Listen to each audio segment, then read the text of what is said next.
Hello friends, my name is Vikas and you are watching exam warrior. मेरी नींद हो चुकी है पूरी और अभी सुबह के 4 बज रहे हैं और हमारी पढ़ाई का समय हो चुका है। तो पहली शिफ्ट में मैं आज पढ़ने वाला हूँ इकोनॉमिक्स। आपको पता है कि इकोनॉमिक्स में श्रीराम आईएएस की बुक से पढ़ रहा हूँ। तो आज मुझे चैप्टर ख़त्म करना है मॉनेटरी एंड क्रेडिट पॉलिसी। दोस्तों, मॉनेटरी पॉलिसी बहुत ही इंपॉर्टेंट टॉपिक है यूपीएससी पर्सपेक्टिव से। आप अगर मॉनेटरी पॉलिसी पढ़ रहे हैं तो प्रीवियस ईयर के क्वेश्चन पेपर जरूर साथ में रखें और देखें कि मॉनेटरी पॉलिसी से कौन कौन से क्वेश्चंस आए हैं। तो इससे ये पता लगेगी कि हम क्या चीज़ पढ़ना चाहिए, क्या चीज़ छोड़ना चाहिए। आप इसमें जो टर्मिनोलॉजीज़ हैं वो अच्छे से पढ़ना, जैसे बैंक रेट क्या होती है, रिवर्स बैंक रेट क्या होती है, ओपन मार्केट ऑपरेशन क्या होते हैं, CRR क्या होता है, ये सब आपको सही से पढ़ना है।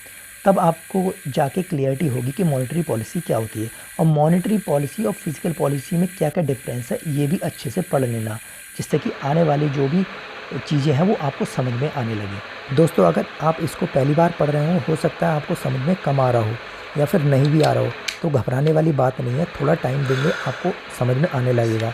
मेरा 2 घंटे में ख़त्म हो गया क्योंकि मैंने इसे पहले भी पढ़ चुका हूँ। तो मेरी चीज़ें ये मॉनेटरी पॉलिसी आज ख़त्म हो गई। दोस्तों, सुबह के 6 बज चुके हैं और हमारी मॉर्निंग वॉक का समय हो चुका है। तो चलिए चलते हैं मॉर्निंग वॉक पर और आप देख सकते हैं और इन्जॉय कर सकते हैं कि कितनी हरियाली है और कितनी शांति है। नदी किनारे जाकर पता लगा कि प्रकृति सच में बहुत ही खूबसूरत है। मन कर रहा था कि यहीं पर रुके रहो, थोड़ा और देखते रहो और निहारते रहो प्रकृति को, लेकिन हमारे पास समय नहीं था और हमें घर पे आके पढ़ाई भी करनी थी। तो हम आ गए घर आने के बाद हमें करना है नाश्ता। दोस्तों, नेक्स्ट शिफ्ट स्टार्ट करने से पहले हम कर लेते हैं अपना नाश्ता, क्योंकि पढ़ने के लिए भी हमें एनर्जी की ज़रूरत पड़ती है। और एनर्जी कहाँ से मिलती है? हाँ, बिल्कुल सही। तो हम ब्रेकफास्ट कर लेते हैं। आज ब्रेकफास्ट में हमारे पास अंडा, चाय और ब्रेड। तो हमारा ब्रेकफास्ट हो गया है फिनिश और अब चलते हैं हम रूम की तरफ। तो यहाँ होती है हमारी पढ़ाई की सेकंड शिफ्ट स्टार्ट। उसके लिए हमें चाहिए अपना लैपटॉप। तो लैपटॉप निकाल लेते हैं बाहर, क्योंकि सेकंड शिफ्ट में हमें पढ़ना है न्यूज़पेपर के साथ साथ हमें नोट्स भी बनाने हैं न्यूज़पेपर के।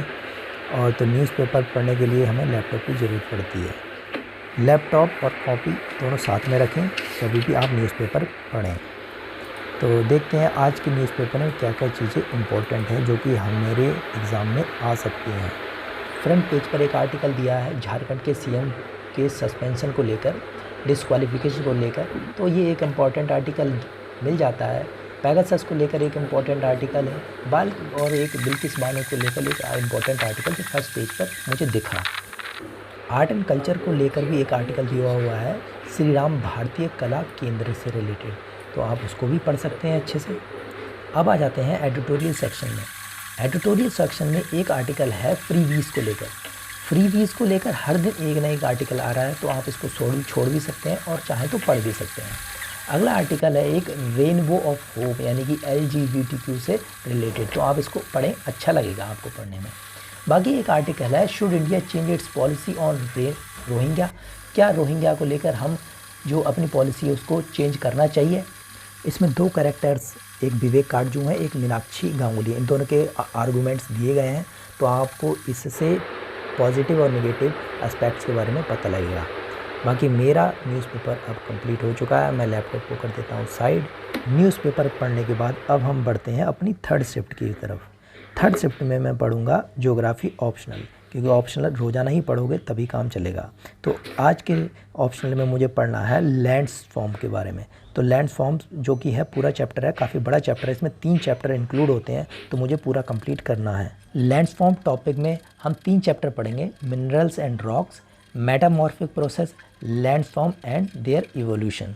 मिनरल्स एंड रॉक्स में मैंने पढ़ा रॉक्स के बारे में कि रॉक्स कितने टाइप्स की होती हैं, जैसे igneous rocks, sedimentary rocks, metamorphic rock, और रॉक साइकिल क्या होती है। जियोमॉर्फिक प्रोसेस में मैंने पढ़ा एंडोजेनिक प्रोसेस क्या होती हैं, एक्सोजेनिक प्रोसेस क्या होती हैं, डायट्रोपिज्म क्या होता है, वॉल्केनिज्म क्या होता है, वेदरिंग कितने टाइप्स की होती है, वेदरिंग क्या होती है, ये सब आप इसमें पढ़ेंगे।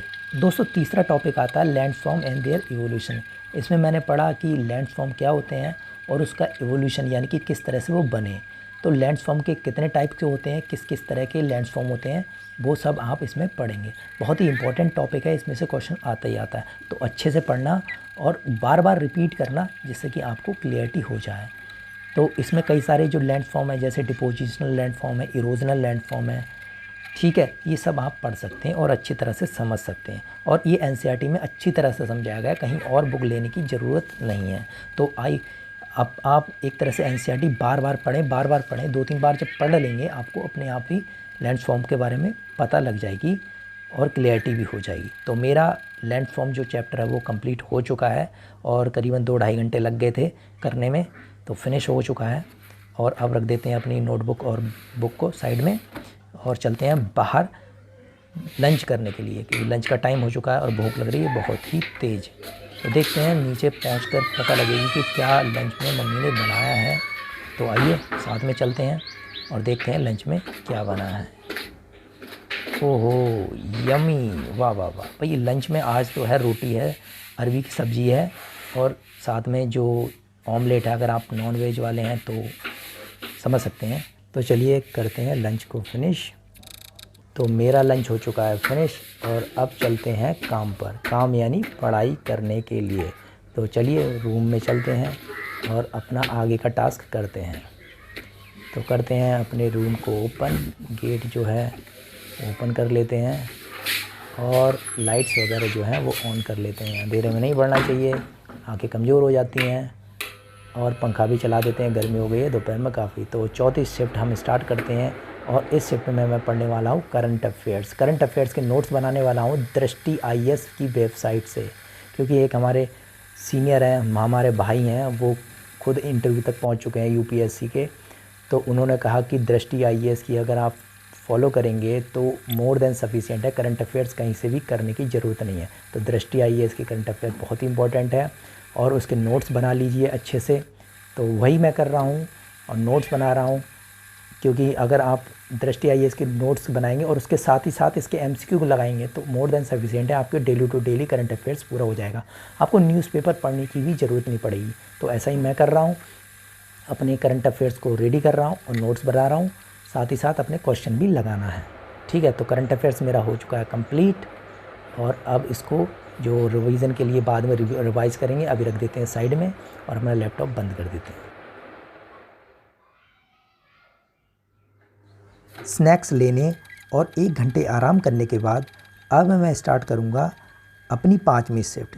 इस शिफ्ट में मैं करने वाला हूं विज़न IAS मेंस 365 इकोनॉमिक्स की जो बुकलेट आती है उसके नोट्स बनाने हैं और अपने जो नोट्स हैं उसमें अपडेट भी करना है। तो चलिए शुरू करते हैं। तो इसमें आपको क्या करना है कि जो भी टॉपिक वाइज टॉपिक सेलेक्ट कर लेना है और हर टॉपिक में मेंस 365 से आपको ऐड करना है। जैसे मान लीजिए पॉवर्टी है तो पॉवर्टी से जितना भी डेटा है तो पॉवर्टी के बारे में वो आपको इसमें एक टॉपिक में लिख देना है। तो ऐसे ही आपको हर एक टॉपिक बाई टॉपिक मेंस 365 से नोट्स बनाने हैं, जिससे कि आपको जब आपका प्री निकल जाएगा और मेंस के लिए टाइम कम बचेगा तो रिवीजन करने में आसानी रहेगी और आंसर राइटिंग में हेल्प भी मिलेगी। तो आज का मेरा टास्क ऑलमोस्ट कंप्लीट हो चुका है, बाकी कल करेंगे। तो अब टास्क कंप्लीट हो गया है और इसको रख देते हैं साइड में और अपना लैपटॉप जो है वो भी हम कर देते हैं बंद, क्योंकि लैपटॉप बहुत ही हेल्प कर रहा है। खासकर आपको गांव में है तो यही चीज़ें आपको हेल्प करने वाली है। तो कर देते हैं बंद और चलते हैं अब बाहर। और आज आपको एक नई चीज़ दिखाने वाला हूँ, वो दिखाने वाला हूँ अपने गांव का व्यू। तो अपनी छत पे चलते हैं और आपको दिखाता हूँ मैं अपना गांव। तो आप देखिए चारों तरफ से, ये है मेरा गांव। कितना खूबसूरत है ना, आप देख सकते हो कि शांति बहुत है गांव की। आपको पता ही है कि कितनी शांति होती है। तो चारों तरफ आप एंजॉय कीजिए। आपको ये ब्लॉग भी अच्छा लग रहा होगा, मुझे ऐसी कामना करता हूँ, और आपको मोटिवेशन भी मिल रहा होगा आपकी वीडियो से। अगर आपको इससे कुछ भी मोटिवेशन मिल रहा है और एंजॉय कर रहे हैं तो आप चैनल को सब्सक्राइब कर सकते हैं, वीडियो को लाइक कर सकते हैं, ज़्यादा से ज़्यादा शेयर कर सकते हैं दोस्तों को, जिससे कि वो भी मोटिवेटेड रहें। तो मिलते हैं दोस्तों नेक्स्ट ब्लॉग में। ऐसी प्यार बनाए रखिए। Thanks for watching the video.